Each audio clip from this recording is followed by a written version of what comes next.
बघत होत्या. सोनेरी किरणाच्या प्रकाशात एक भव्य किल्ला दिसत होता, प्रचंड अवघड व भययुक्त. त्या किल्ल्यावर मुघलांचं हिरवं निशाण फडकत होतं. तो किल्ला आपल्या स्वराज्यात का नाही हा विचार आऊसाहेब करू लागल्या. तेवढ्या शिवराय आले आणि म्हणाले, काय विचार करत आहात आईसाहेब? त्या म्हणाल्या, या किल्ल्यावरचं हिरवं निशाण आम्हाला बोचतंय. शिवराय म्हणाले, ते तर आम्हालाही खूप असतंय. आईची इच्छा ती तर पूर्ण करायलाच हवी. या कामगिरीसाठी निवडावं कोणाला? कोण जिंकेन हा गड? हा विचार शिवराय करू लागले. त्यांच्या नजरेसमोर आला तो म्हणजे तानाजी मालुसरे. तानाजी मालुसरे त्यांचा खेळगडी. तानाजी मालुसरे कोकणातल्या उमरठे गावचा राहणारा.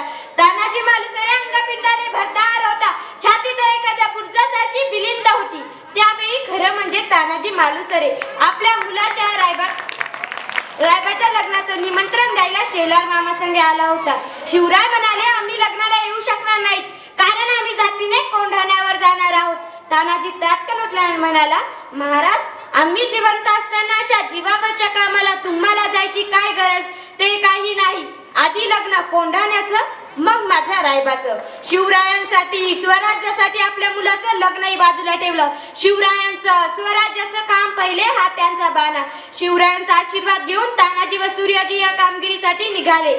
मध्यरात्रीची वेळ होती. आकाशात चांदण्या लुकलुकत होत्या. गडाजवळ गुडूप अंधार होता.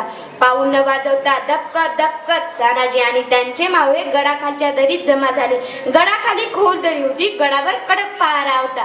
तानाजी जिथे उभा होता तिथे खोल दरी होती. तिथून वर कोणी येऊ शकणार नाही म्हणून तिथे पहारा नव्हता. हीच बाजू तानाजीने मांडून सूर्याजीला